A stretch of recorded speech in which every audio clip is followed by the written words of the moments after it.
सबको praise the Lord. प्रभु यीशु मसीह की बहुत बहुत जय। आज मैं उन विषयों पर वापस आपसे बात करूंगा जिन विषयों को मैंने अधूरा छोड़ गया था, और मैं चाहता हूं कि इस विषय को आज पूरा करूं। पिछले 2 एपिसोड में मैंने आपको सिखाया था श्राप के बारे में कि श्राप क्या होता है, श्राप के द्वारा हमारे जीवन में उसका प्रभाव क्या पड़ता है, इसके बारे में मैंने आपको सिखाया था। मैं चाहता हूं कि आप ज़्यादा से ज़्यादा परमेश्वर के वचन और उसके वीडियोस को देखें, जिससे आपके जीवन में एक बदलाव आए, आपके जीवन में परिवर्तन आए। आज लोग परमेश्वर के वचन की ओर बहुत ही कम ध्यान दे रहे हैं। आज सबको हर एक को फटाफट हर एक चीज़ चाहिए। किसी ने कहा था कि ब्रदर जी, पास्टर जी, आपने जो विषय जो मेन था उस स्थान तक पहुंचने के लिए आपने पूरा आधा घंटा ले लिया। मेरे प्रियो, जब हम खाना बनाते हैं तो उसे पकने में थोड़ा टाइम लगता है, और तुरंत हम डालते हैं। अगर हम पतीले में चावल को डालते तो तुरंत वो पक के बाहर नहीं आता, टाइम लगता थोड़ा सा उसे पकने में। वैसे जैसे जैसे हम वचन को सुनते जाते हैं वैसे वो हमारे हृदय में, हमारे दिमाग में वो क्या हो जाता है, वो मजबूती को पकड़ता है। तो आज मैं फिर उन्हीं विषयों पे बात करूंगा जिन विषयों को मैं आपके सामने उसकी चर्चा करूंगा। वो विषय है श्राप, शाप, कर्ज। मैंने आपको बताया था जो श्राप है एक बुरी भविष्यवाणी है। श्राप एक ऐसा कड़वा शब्द है जो इंसान के जीवन में जब एक बार चिपक जाता है तो वो उसका प्रभाव बहुत ही ज़्यादा करता है। श्राप एक अपशब्द है, एक कड़वा शब्द है, और मैंने उसकी परिभाषा आपको बताई थी। उसके बारे में मैंने सिखाया था कि श्राप एक संज्ञा है, और फिर मैंने बताया था कि किन किन लोगों के ऊपर श्राप आया पहला, और किन किन लोग श्राप देते हैं, ये भी मैंने आपको सिखाया था। आज वहाँ से हम एक कदम और आगे बढ़ेंगे, और मैंने कहा था कि इसका उपाय क्या है, श्राप से कैसे बाहर आया जाए, श्राप से कैसे छुटकारा पाया जाए, श्राप के बंधनों को कैसे अपने ऊपर से तोड़े। तो इनके कई सारे मैंने पॉइंट्स जो थे, जो कई सारे जो वचन में से जो मैंने सीखा है, जो परमेश्वर ने मुझे बताया है, उन वचनों से मैं थोड़ा बहुत आपको आज सिखाने की कोशिश करूँगा। और मैं चाहता हूँ कि आप परमेश्वर के वचनों में ज़रूर आप जाएं, उसमें ढूंढें, उसमें पढ़ें, वचनों से सीखें कि वचन क्या कहता है श्राप के बारे में। देखिए, ये सब सारी चीज़ें जो मैं आपको बता रहा हूँ, ये कोई मैं बाहर से नहीं बता रहा हूँ। जो बाइबल में लिखा है, जो वचन क्या कहता है, उन सारी चीज़ों से मैं आपको बता रहा हूँ। तो उपाय क्या है? इसका सबसे पहला उपाय है हमें क्षमा मांगना। जी हाँ, कई बार इंसान क्रोध में, जलन में, गुस्से में आकर कई लोगों को श्राप दे देता है, कई लोगों को वो बुरा भला बोल देता है। तो हमारे मुंह से वो शब्द निकलते हैं जब हम दुखी होते हैं, जब हम जलते हैं, जब हम उसके साथ कुछ भी ऐसी हाथापाई नहीं कर पाते हैं, तब हम अपने ज़बान का इस्तेमाल करते हैं। एक जगह लिखा हुआ है बाइबल में कि हम अपनी ज़बान से ही जीतेंगे। तो वही बात है कि ज़बान से जीतने वाले जितने भी लोग हैं, अगर उन्होंने ये श्राप किसी को दिया, श्राप देना भी एक पाप है, ऐसा बाइबल बताती है। हमें किसी को भी श्राप नहीं देना है। पुराने नियम में लोग कई जगह पर ऐसा आपको श्राप पढ़ने को और देखने को मिलेगा, लेकिन नए नियम में यीशु मसीह ने कहा था कि तो किसी को श्राप मत देना, किसी को भी नहीं देना। तो हमें सबसे पहले क्षमा मांगनी। हमने जिन जिन लोगों को श्राप दिया, या जिन जिन लोगों को हमने बुरा बोला है, जिन जिन लोगों को हमने अपने श्राप के द्वारा उनके जीवन को तबाह किया, तो हमें प्रभु से क्षमा मांगनी है और प्रभु से कहना है कि परमेश्वर, उनके ऊपर से जो मेरे बोले गए श्राप हैं उन्हें तोड़ दे। आपको उनके लिए भी क्षमा मांगना है और अपने लिए भी क्षमा मांगना है कि प्रभु, मैं सामने वाले को क्षमा करता हूं। अब अपना आपको प्रेम दिखाने की आवश्यकता है।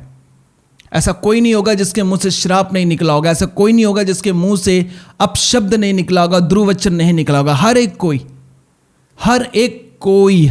कोई। सबसे ज़्यादा इस शरीर में हमारा क्या चलता है? ज़बानें चलती हैं। आपने सुना होगा कि भाई उसकी ज़बान बड़ी तेज चलती है।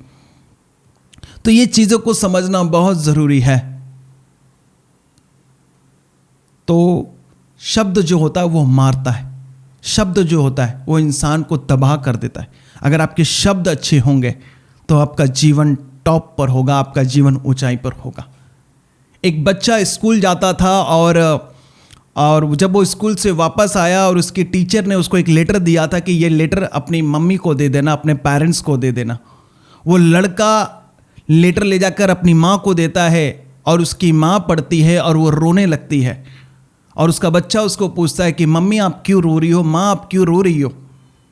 वो माँ बोलती है बेटा ये इस लेटर में लिखा है कि आप बहुत जीनियस हो, आप बहुत मतलब इंटेलिजेंट हो, आप बहुत होशियार हो, है ना।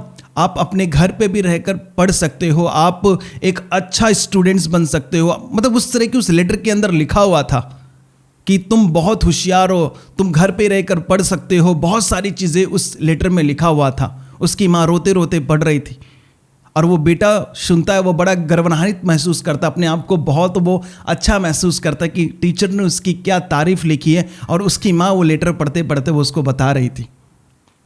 और फिर वो लड़का घर में पढ़ते पढ़ते, घर में रहते रहते वो बहुत पढ़ाई करता है। और एक दिन वो लड़का बल्ब का आविष्कार करता है। जो आपके घरों में बल्ब जल रहे हैं ना, वो उसी को उसने आविष्कार किया। उसका नाम होता है थॉमस एडिसन।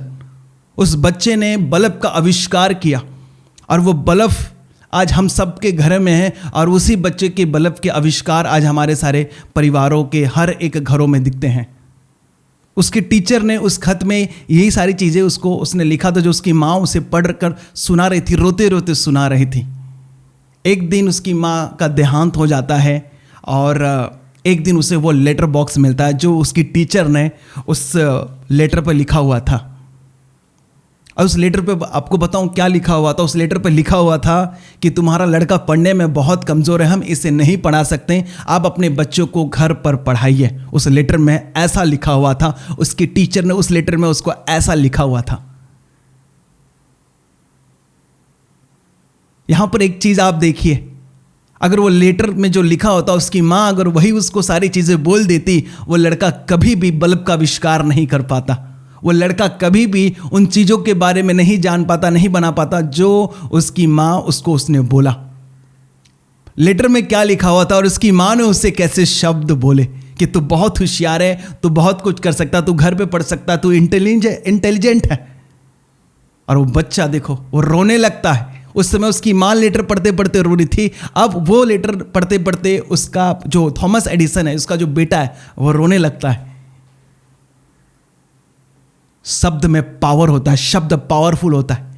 अगर मैं किसी को कोई शब्द बोल दूं कि तू हिमालय पे चढ़ जा, तो वो चढ़ जाएगा। अगर मैं किसी को कह दूं कि तू हिमालय पे कभी नहीं चढ़ सकता, तू कमजोर है, उसको मैं वहां तक डरा दूं, तो वो इंसान कभी भी हिमालय पर्वत पर नहीं चढ़ सकता। शब्द में पावर होता है, शब्द में सामर्थ होता है। एक लड़कों को, एक कमजोर बच्चे को थॉमस एडिसन बल्ब का आविष्कारक बन जाता है, वो साइंटिस्ट बन जाता है। शब्दों में पावर होता है। अच्छे शब्द अपने मुंह से रिलीज करना सीखो। जितने माता पिता, मैं उनसे भी कहता हूं, अपने बच्चों को, अपने परिवार को, अपने घरानों को अच्छे अच्छे शब्द बोलो। भले वो बहुत कमजोर क्यों ना हो, आपको बोलना बहुत जरूरी है। शब्द मारता है लेकिन आत्मा जिलाता है। शब्दों के पीछे क्या काम करती हैं? दुष्ट आत्माएं काम करती हैं। जब परमेश्वर कहता है कि जा मैं तुझे आशीष देता हूं, तू आज से फलेगा, फूलेगा, फलवंत बनेगा, तो परमेश्वर की आशीष देने वाली आत्मा उसके पीछे काम करती है। जब हम किसी को श्राप देते हैं तो उस शब्दों के पीछे दुष्ट आत्माएं, शैतान की सेनाएं काम करती हैं। अब कैसे वर्ड, कैसे शब्द रिलीज कर रहे हो अपने बच्चों के लिए, बड़ा मायने रखता है। आप अपने बच्चों को आज क्या बनाना चाहते हो, आज अपने जीवन में आप क्या देखना चाहते हो, अपने मुंह से अच्छे शब्द निकालो। क्योंकि बाइबल बताती है तुम्हारे मुंह के में, तुम्हारी जबान में जीवन और मृत्यु दोनों है। तुम्हें आज क्या रिलीज करना है, यह तुम पर डिपेंड करता है। उसकी मां ने अगर लेटर पढ़ते पढ़ते उसको वही सारी चीजें बता दी होती, तो वो बच्चा कभी थॉमस एडिसन नहीं बन पाता। उस माँ ने अपने शब्दों से उसके बच्चों के कैरियर को, उसके जीवन को बनाया। उसने उसके जीवन में एक उजियाले को देखो उसने प्रकट को किया। उसकी माँ ने उसके जीवन में शब्दों के उजियाले को डाला और उस बच्चे ने सबके घरों में उसने उजियाला, उसने बल्ब को डाल दिया। शब्द मारता है मेरे दोस्तों, शब्द मारता है मेरे भाइयों, शब्द मारता है। जितने माताएं और पिताएं, उनसे मैं कहना चाहता हूं, अपने वर्ड मत रिलीज करो, गंदे वर्ड्स मत रिलीज करो। अगर आपने बोला होगा तो आपको क्षमा मांगने की जरूरत है कि हम क्षमा करते हैं हर एक लोगों को, जिनको लोगों को हमने क्या किया, श्राप दिया है। वचन में तो लिखा है कि तुम एक दूसरे को क्षमा करो।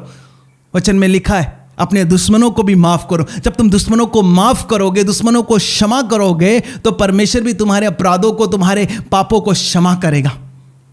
जब तुम एक दूसरे से मोहब्बत करोगे तो कभी तुम पर श्राप नहीं आएंगे। आज तुम्हें श्राप के लिए क्षमा मांगने की जरूरत है। यह पहला आपको मैं ये चीजें सिखा रहा हूं। और दूसरा, इसी के अंदर एक और बात है कि जितने पीढ़ी पीढ़ी से लोगों ने श्राप कमाए हैं, उन अपने माता पिता, अपने दादा दादी, अपने पूर्वजों के लिए, अपने जो पीढ़ियां जो मर चुकी है, उनके लिए भी आपको क्षमा मांगना कि परमेश्वर उनके पापों को तू क्षमा कर, उनके बोले गए हर एक श्रापों को तू क्षमा कर। याद रखना, ये पृथ्वी गोल है, जो तुम बोलोगे वो घूमता रहता है, घूमता रहता है, और वो शब्द एक दिन तुम्हारे ऊपर ही आएंगे। आज जो तुम बोलोगे वो शब्द घूमता रहता है। शब्द क्या होता है? वो घूमता रहता है इस भूमंडल में, इस सौर मंडल में, वो वापस तुम्हारे पास ही आएगा एक ना एक दिन। हालेलुया। इन चीजों को आज समझो। आपको क्षमा मांगना है। पहले आपने जो किया उसके लिए क्षमा मांगना है, जो आपकी पीढ़ी पीढ़ी लोगों ने किया, आपके माँ बाप, उनके माँ बाप, उनके माँ बाप, उनके माँ बाप, उन सब के लिए क्षमा मांगना है। पुराने नियम में देखो, परमेश्वर के जो लोग थे वो लोग क्षमा मांगते थे परमेश्वर से कि प्रभु इन्हें क्षमा कर। प्रभु यीशु मसीह क्यों आया था? वो पीढ़ी पीढ़ी के श्रापों को खत्म करने के लिए, पीढ़ी पीढ़ी के श्रापों को खत्म करने के लिए आया था। जब तुम क्षमा मांगोगे, तुम्हारे ऊपर से श्राप का जो बल है वो टूट जाएगा, दुष्ट आत्मा हट जाएंगी, वो नाश हो जाएंगे आपके जीवन से, और आप फ्री हो जाओगे और परमेश्वर के राज्य में प्रवेश करोगे, उसके किंगडम में तुम प्रवेश करोगे। यह सबसे पहला और सबसे बड़ा उपाय है, क्षमा मांगना। अपने लिए और अपने पूर्वज के लिए, अपने भाइयों के लिए, अपने माता पिता के लिए आपको क्षमा मांगना है। हालेलुया। हाँ, वचन में तो लिखा हुआ है, सप्तोपदेशक उसके 7:22 में, तूने भी तो बहुत बार औरों को श्राप दिया है, तूने भी तो बहुत बार औरों को श्राप दिया है। सप्तोपदेशक उसके 7:22 में यह वचन लिखा हुआ है। हमें नहीं देना है, हमें क्षमा मांगनी है उन सारी चीज़ों के लिए। और फिर लूका उसके 6:28 में लिखा है कि जो तुम्हें श्राप दे उन्हें आशीष दो, जो तुम्हें श्राप दे उन्हें आशीष दो। आज जहां जहां तुमने अपने श्राप दिया उन सबको तुम्हें आशीष देना है। दुष्ट आत्माएं कभी किसी की संगनी नहीं होती, कभी किसी की साथी नहीं होती। उसको तो केवल एक ही चीज समझ में आता है कि कैसे लोगों के जीवन को विनाश करना है। वह कभी किसी का दोस्त नहीं होता। आपको लगता है कि दुष्ट आत्माएं आपकी बड़ी अच्छी खातिरदारी कर रही है, नहीं, आपकी खातिरदारी नहीं कर रही, वो आपका विनाश कर रही है और आपको पता भी नहीं चल रहा है। आपकी असफलताएं, आपके हार के पीछे, आपके जीवन जो अंधकार में आपका है, उसके पीछे सबसे बड़ा किसी चीज का हाथ है तो वह श्राप का, और उसके पीछे की शैतान, उसके दुष्ट आत्माओं का हाथ है। आपको केवल आशीष देना है। आज से अपने ऊपर आशीष देना है, अपने माता पिता को आशीष देना, अपने घराने को आशीष देना, अपने भाई और बहनों को आशीष देना, अपने मित्रों को, अपने पड़ोसियों को आशीष देना। जाओ, मैं तुम्हें यीशु मसीह के नाम से आशीष देती हूँ, देता हूँ। तुम लेने के लिए नहीं, तुम देने के लिए बुलाए गए हो। तुम्हें आशीष देना है केवल। तुम मसीह के बेटे और बेटियां हो, तो तुम्हारा सोच और तुम्हारे बोलने का तरीका कहां तक, कितना ऊंचा होना चाहिए, यह आज आपको देखने की जरूरत है। वचन क्या कहता है? जकरिया उसके 8:13 में, हे यहूदा के घराने और हे इज़राइल के घराने, जिस प्रकार तुम्हें अन्य जातियों के बीच श्राप के कारण थे, उसी प्रकार मैं तुम्हारा उद्धार करूंगा और तुम्हें आशीष, और तुम आशीष के कारण होंगे। परमेश्वर कह रहा है कि अन्य जातियों के बीच में जो तुम श्राप के कारण थे, मैं तुम्हारा उद्धार करूंगा, और अन्य जातियों के बीच में तुम जो श्रापित थे, अब मैं तुम्हारा उद्धार करूंगा और तुम आशीष के कारण होंगे। जब हम क्षमा करेंगे तो परमेश्वर हमें आशीष का कारण बनाएगा। आशीष हमारे अंदर से, उजियाला हमारे अंदर से बहेगा और लोगों के जीवन को उजियाला करेगा। हमें श्राप का कारण नहीं, हमें आशीष का कारण बनना है। हमें आशीष का एक प्रभु की पीढ़ी बननी है। नहीं, हम आशीष की पीढ़ी हैं, हम ही परमेश्वर की एक पीढ़ी हैं। यस, जब तुम क्षमा करोगे लोगों को, जितनी बूढ़ी औरतें हैं, जितने घर में माताएं, अपने बच्चों को श्राप देना बंद करो। बाइबल कहते हैं श्राप नहीं देना। हे माता, अपने बच्चों के लिए रो, तुम रोते कम हो, श्राप ज्यादा देती हो। तुम्हें ऐसा नहीं करना है। तुम्हें श्राप नहीं, तुम्हें आशीष देना। एक दिन याद रखना, इस श्राप का भी हिसाब परमेश्वर को देना पड़ेगा। तुम आज किसको चाह कर रहे हो? किसकी तुम्हारे अंदर चाहत है? क्या तुमने औरों को भी तो श्राप नहीं दिया होगा? सप्तोपदेश उसके 7:22 में कहता है, हमने भी तो किसी को दिया होगा। जैसा हम अपने साथ चाहते हैं वैसे हमें दूसरे के साथ भी करना पड़ेगा। हमें उनके साथ भलाई करनी पड़ेगी। अगर आप अपने साथ भलाई चाहते हो तो हमें क्षमा मांगना है खुदा से कि खुदा हमें क्षमा कर, हमें माफ़ कर, हमसे जो भी पाप हुआ हम उसके लिए क्षमा मांगते हैं। यह सबसे पहला आपके पास होना चाहिए, क्षमा। यस, आपको क्षमा देना है, क्षमा करो। परमेश्वर यीशु मसीह ने कैसे प्रार्थना करना सिखाया था? हे हमारे पिता तू जो स्वर्ग में है, हाँ तेरा नाम पवित्र माना, तेरा राज्य है, तेरी इच्छा जैसे स्वर्ग में पूरी होती है ऐसे वे पृथ्वी पर भी हो। हाँ, अंत में वहाँ पे क्या लिखा है? हाँ, एक दूसरे के अपराधों को हम क्षमा करते। आपको क्षमा करना है, एक दूसरे को माफ़ करना है, ठीक है। ये पहला सबसे कारण मैंने बताया था और इसके अंदर 2 पॉइंट्स मैंने आपको दिए थे। और जो तीसरा है, क्या आपको करना है, सबसे बड़ा पॉइंट्स जिसको हम समझते हैं और हम जानते हैं, तीसरा सबसे बड़ा पॉइंट, यीशु मसीह के साथ हम क्रूस पर अपने आप को लटकाना है। क्योंकि गलातियों उसके 3:13 में लिखा है, मसीह ने जो हमारे लिए श्रापित बना, हमें मोल लेकर व्यवस्था के श्रापों से छुड़ाया। क्योंकि लिखा है, जो कोई काट पर लटकाया जाता है वो श्रापित है। और पौलुस गलातियों उसके 2:20 में कहता है कि मैं मसीह के साथ क्रूस पर चढ़ाया गया हूं, अब मैं जीवित न रहा, मसीह मुझ में जीवित है। इस 2 वचन का मैं आज आपको इसका मेन जो उद्देश्य है ये मैं बताता हूं। अपने आप को यीशु मसीह के साथ क्रूस पर लटका देना है, जैसा पौलुस करता है। बाइबल बताती है जो काट पर लटकाया जाता है वो श्रापित है। काट पर व्यक्ति कैसा लटका होता है? वो एक ही जगह पर रहता, न वो हिल पाता है, न डुल पाता है, न कुछ भी नहीं कर पाता। उसको खुद वो नहीं चढ़ता, उसको टांगा जाता है। जैसे मैंने बताया था, श्रापित व्यक्ति एक जगह टंगा होता है। आज से अपने आप को परमेश्वर यीशु मसीह जैसे क्रूस पर लटके हुए थे, वैसे हमें भी उसके साथ क्रूस पर लटकना है। अपने आप को यीशु मसीह के साथ लटका देना है। पौलुस के ऊपर क्या श्राप नहीं था? ये इस अध्याय को किसने लिखा? पौलुस ने लिखा। क्या पौलुस के ऊपर श्राप नहीं था? क्या पौलुस के जीवन में कोई श्राप का, कोई पाप का कारण नहीं था? तभी तो वो ऐसा कहता है, हाँ, कि मैं मसीह के साथ क्रूस पर चढ़ाया गया हूं, अब मैं जीवित न रहा, मसीह मुझ में जीवित है। जब मसीह आप में जीवित रहेगा तो वो जीवन आप में जीवित रहेगा, तब फिर आपके ऊपर श्राप फिर कहां रहा? यही हमेशा अंगीकार आपको कहना है, आपको अंगीकार करना अपने मुंह से, अपने आप के ऊपर ये डिक्लेयर करना है और अपने ऊपर, अपने घराने पर ये बोलना है कि मैं अब जीवित ना रहा, मसीह मुझ में जीवित है, यीशु मसीह मुझ में जीवित है। अगर यीशु मसीह आप में जीवित है तो वो जीवन आपके अंदर क्या है? जीवित है। हालेलुया। इन चीज़ों को आज समझो आप। मैं आपको जो सिखा रहा हूं ये बड़ा इंपॉर्टेंस है। पहले हमें क्षमा मांगना है, दूसरा हमें अंगीकार करना है कि मैं यीशु मसीह के साथ क्रूस पर चढ़ाया गया, मैं अब जीवित न रहा, मसीह मुझ में जीवित है। जब आप ऐसा कहेंगे तो आपके परिवार, आपके अंदर के सारे श्राप, आपके ऊपर के सारे श्राप सब नाश हो जाएंगे, क्योंकि यीशु मसीह ने श्राप को क्रूस पर तोड़ दिया गया, उसने तोड़ दिया। यही आपको कहना है कि अब मैं जीवित ना रहा, मसीह मुझ में जीवित है, क्योंकि मसीह यीशु ने सारे क्रूस पर उसने अपने क्रूस पर हमारे सारे श्रापों को तोड़ दिया। एक मैंने बहुत पहले एक पास्टर ने एक 3D वीडियो बनाई थी यीशु मसीह के क्रूसीफाई का। जब यीशु मसीह क्रूस पर चढ़ाए जा रहे थे, उन्होंने उस वीडियो के अंदर दिखाई थी श्राप के पीछे क्या होता है। उन्होंने दिखाया कि यीशु मसीह सिर्फ क्रूस पर लटके हुए थे, लेकिन उसके पीछे एक आत्मिक घटनाएं क्या हुई थी। उस पास्टर ने उस 3D के वीडियो में दिखाया कि दुनिया के जितने भी श्राप थे उस यीशु मसीह के अंदर सारी आती हैं, और जैसे यीशु मसीह बोलते हैं फिनिश, और वो सारी जो श्राप होती है वो सब के सब वहीं टूट जाती हैं और एक प्रकाश आता है। यीशु मसीह ने क्रूस पर कहा पूरा हुआ। जो कोई यीशु मसीह पर विश्वास करेगा वो उद्धार को देखेगा। उद्धार कैसे आएगा? वही जो मैंने आपसे कहा था कि जकरिया की किताब उसके 8:13 में यीशु मसीह ने कहा था कि उसी प्रकार मैं तुम्हारा उद्धार करूंगा। कैसे? यीशु मसीह के द्वारा परमेश्वर ने हमारा उद्धार किया। कैसे? वो क्रूस पर हमारा उसने उद्धार किया। कैसे? विश्वास करने के द्वारा यीशु मसीह पर हमें उद्धार मिला। हमें अंगीकार करना है रोज कि हम यीशु मसीह के साथ क्रूस पर चढ़ाए गए। अब मैं जीवित ना रहा, मसीह मुझ में जीवित है। और जब मसीह तुम में जीवित है तो फिर श्राप कहाँ रहा? अपने आप को यीशु मसीह को पूरी तरीके से समर्पण कर देना है। जितने लोग सोचते हैं कि उनके ऊपर श्राप काम कर रहा है, लटका दो और डेली क्रूस उठा कर लेकर चलो। देखो फिर तुम्हारे जीवन में परमेश्वर की कैसी महिमा होती।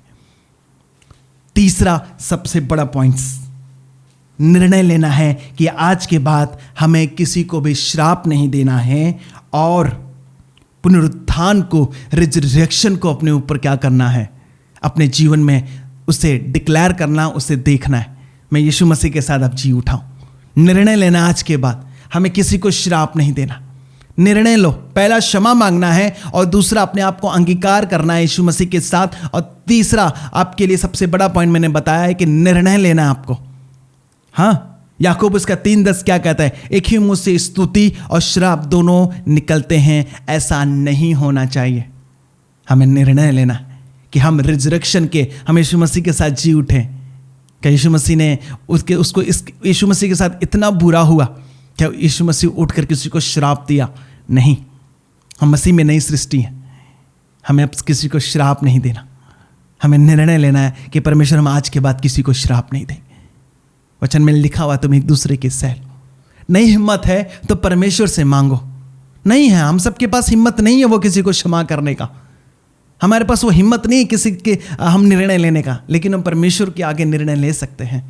प्रभु को कह सकते हैं कि प्रभु आज हम निर्णय लेते, हमें माफ़ कर, हमारे पापों को क्षमा कर। प्रभु जी हम निर्णय लेते हैं कि आज के बाद हम श्राप नहीं निकालेंगे अपने मुंह से, हम तेरे साथ चलेंगे, हम आशीष के वारिस होने के लिए बुलाए गए, हम आशीष के बच्चे। प्रभु हमें क्षमा कर। बस निर्णय लेना आज आपको, पहला क्षमा मांगना है, दूसरा अंगीकार करना है और तीसरा निर्णय लेना है। जब हम डिसीजन लेते हैं, निर्णय लेते हैं, परमेश्वर हमारे साथ आ जाता है। जब हम निर्णय लेते हैं, परमेश्वर हमारे साथ युद्ध करता है। जब हम निर्णय लेते हैं, परमेश्वर हमारे लिए निर्णय लेता है कि नहीं अब इसके जीवन में कुछ करना है, अब इसके जीवन को कुछ बनाना है, इसके जीवन में बड़े रास्तों को खोलना है। परमेश्वर ऐसे सोचता है। क्या आप ये देखना चाहते हैं अपने जीवन में? क्या परमेश्वर की आशीष को देखना चाहते हैं, परमेश्वर के उस महान काम को देखना चाहते हैं? तो आज निर्णय लें कि प्रभु आज से हम इस श्राप देने का पाप नहीं करेंगे। अगर आपके मुंह से निकला है तो आप क्षमा मांगे। नहीं हो रहा है ये तो आप प्रभु से अनुग्रह मांगे।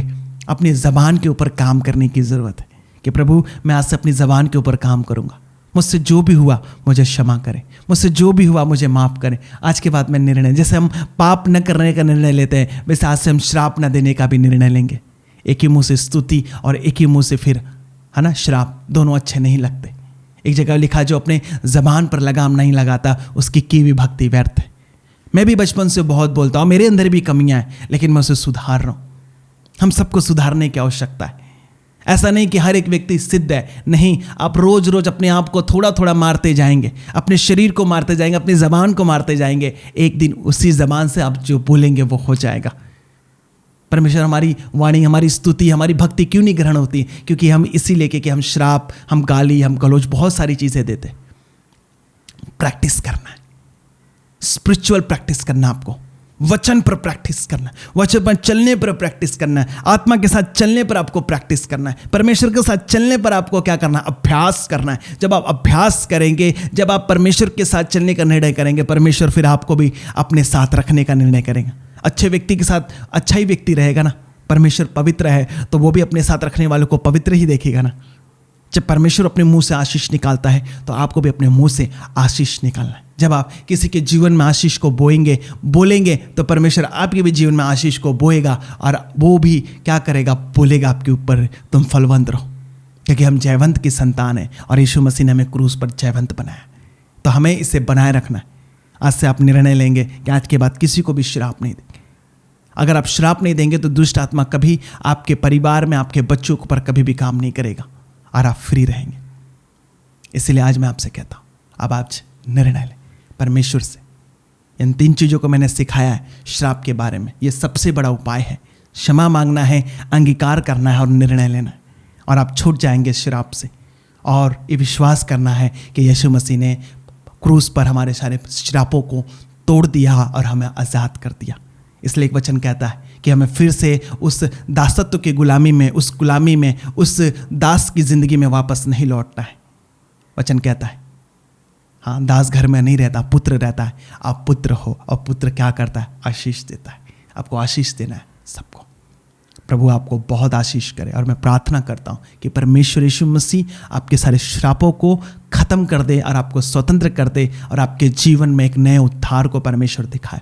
आपका हर एक काम सफल हो, आपकी ज़िंदगी सफल हो, परमेश्वर आपका बड़ा इस्तेमाल करे और आप आगे बढ़े।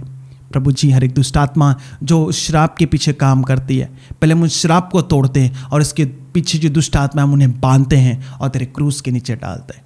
आज से हम स्वतंत्र हैं, ऐसा विश्वास करते हैं। यीशु मसीह के नाम में हम प्रार्थना करते हैं। आमीन, आमीन, आमीन। आप सबको गॉड ब्लेस यू। प्रभु आपको बहुत आशीष करे। यीशु मसीह में आप फलवंत बने, जयवंत बने और यीशु मसीह के साथ चलें। God bless you.